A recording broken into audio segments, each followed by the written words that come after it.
Assalamualaikum dan salam sejahtera. Hari ini cikgu akan bincangkan teknik menjawab soalan bahagian C, iaitu soalan kajian kes. Okey, untuk soalan hari ini, cikgu akan cuba discuss soalan percubaan negeri Johor, iaitu daerah Keluang, untuk tahun 2020. Okey, first kita tengok dulu soalan dia. Yang penting baca dan fahamkan. Okey, kita baca sama-sama. Untuk kajian kes kali ini ialah daripada syarikat Anis Food Processing Sdn Bhd yang diasaskan pada tahun 2000 oleh Puan Anis.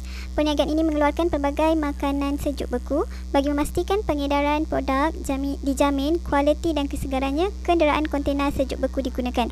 Penyata kewangan yang lengkap telah disediakan bagi tujuan rujukan dan membuat keputusan berkaitan syarikat.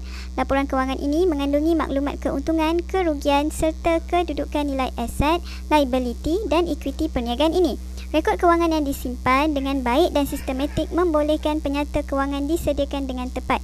Berdasarkan penyata kewangan yang disediakan, jualan bersih bagi 2019 adalah berjumlah RM2 juta, manakala untung bersih meningkat bagi 4 tahun berturut-turut seperti carta berikut. Okay, awak boleh tengok kat situ dia ada carta untung bersih perniagaan 2016 hingga 2019. Okay, kita sambung. Perniagaan yang semakin berkembang menyebabkan pihak syarikat berhasrat untuk membeli sebuah lagi lori kontena sejuk beku bagi melancarkan lagi aktiviti pengagihan. Puan Anis bercadang untuk memohon pembiayaan dari pihak bank bagi memiliki lori kontena tersebut. Okey, so kita terus tengok soalan. Okey, ada 4 soalan dan setiap soalan ialah 5 markah. Okey, soalan yang pertama, jelaskan kelebihan jenis pemilikan perniagaan syarikat Anis Food Processing Sdn Bhd. Okey, apa yang soalan ni nak? Ialah dia nak kelebihan milikan syarikat Sdn Bhd. Sebab syarikat Anis Food Processing Sdn Bhd adalah jenis milikan Sdn Bhd. Jadi, soalan ni dia nak awak senaraikan kelebihan milikan syarikat Sdn Bhd. Okey, ada dalam buku teks, boleh rujuk buku teks perniagaan tingkatan 4 muka surat 27. Okey, jadi skema yang kita nak, okey, kat situ 5 markah. Jadi 5 poin yang diperlukan untuk menjawab soalan ni. Okey, poin yang pertama yang boleh diterima ialah bila cikgu nampak modal lebih besar ataupun modal tambahan dapat diperolehi dengan menerbitkan share ataupun lebih mudah mendapatkan modal yang besar untuk membiayai operasi perniagaan. Maknanya nampak je modal yang lebih besar, cikgu akan bagi H1.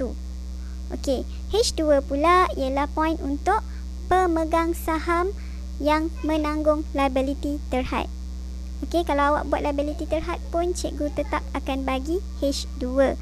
Tapi tolong buat dalam ayat yang lengkap. Okey. Untuk liability terhad, selain daripada liability terhad, kalau awak tulis tanggungan setakat modal yang dilaporkan sahaja pun boleh diterima. Okey, untuk H3 kita akan terima jawapan kalau awak tulis pemegang share hanya kehilangan modal share yang dilaporkan.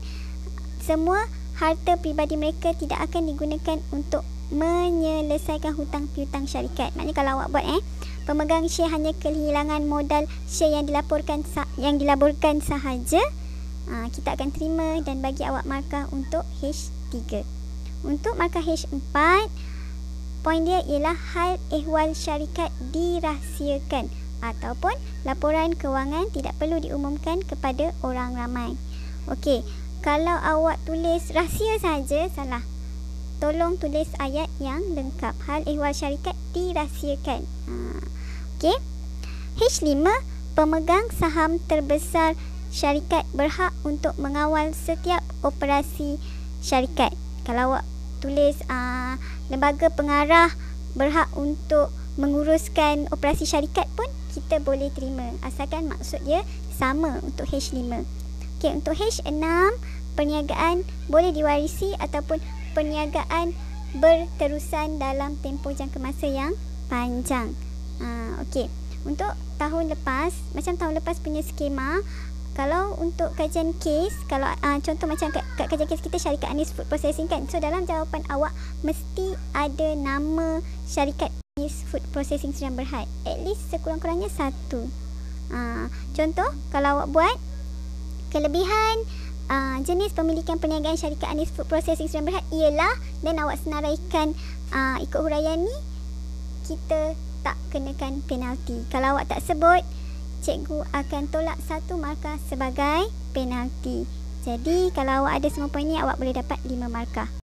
Okey, soalan B pula ialah, mengapakah penyata kewangan penting kepada pihak pengurusan dan pemegang saham syarikat Anis Food Processing Sdn Bhd? Okey, apa yang soalan ni nak ialah awak kena senaraikan kepentingan penyata kewangan kepada pihak pengurusan dan pemegang saham. Okey, kalau kita rujuk buku teks perniagaan tingkatan 5 muka surat 108, ada 5 pihak yang berkepentingan. Jadi, kalau ikut soalan, dia hanya nak 2 pihak sahaja. Apa dia kepentingan penyata kewangan kepada pihak pengurusan dan juga pihak pemegang saham syarikat Anis Food Processing Sdn Bhd? Okey. Poin yang pertama yang cikgu terima ialah sekiranya ada perkataan menilai prestasi perniagaan. Okey. Poin yang kedua, membuat perbandingan prestasi kewangan dari semasa ke semasa. H3 sebagai garis panduan untuk perancangan pengagihan sumber dengan berkesan. H4 boleh mengetahui kedudukan kewangan perniagaan. H5 menentukan hala tuju perniagaan. Okey, untuk H5 ni kalau awak tulis hala tuju perniagaan sahaja, salah. Okey, kalau buat menentukan hala tuju perniagaan, cikgu boleh terima. Sebab itu kena ada ayat lengkap. Okey, H6 membuat pertimbangan untuk memberi ganjaran kepada pekerja. Maknanya membuat, contoh kalau awak kata membuat keputusan untuk memberi bonus kepada pekerja pun cikgu boleh terima asalkan maksud dia sama dengan H6 tu. H7 untuk mengetahui kedudukan aset dan liability. H8 untuk menyediakan laporan kewangan bagi tujuan pinjaman dan pembiayaan. Okey, ini adalah kepentingan penyata kewangan kepada pihak pengurusan dan pemegang saham sahaja. Kalau awak buat kepentingan kepada pembekal, salah. Okey, so baca soalan betul-betul. Jadi 5 poin, awak akan dapat 5 markah.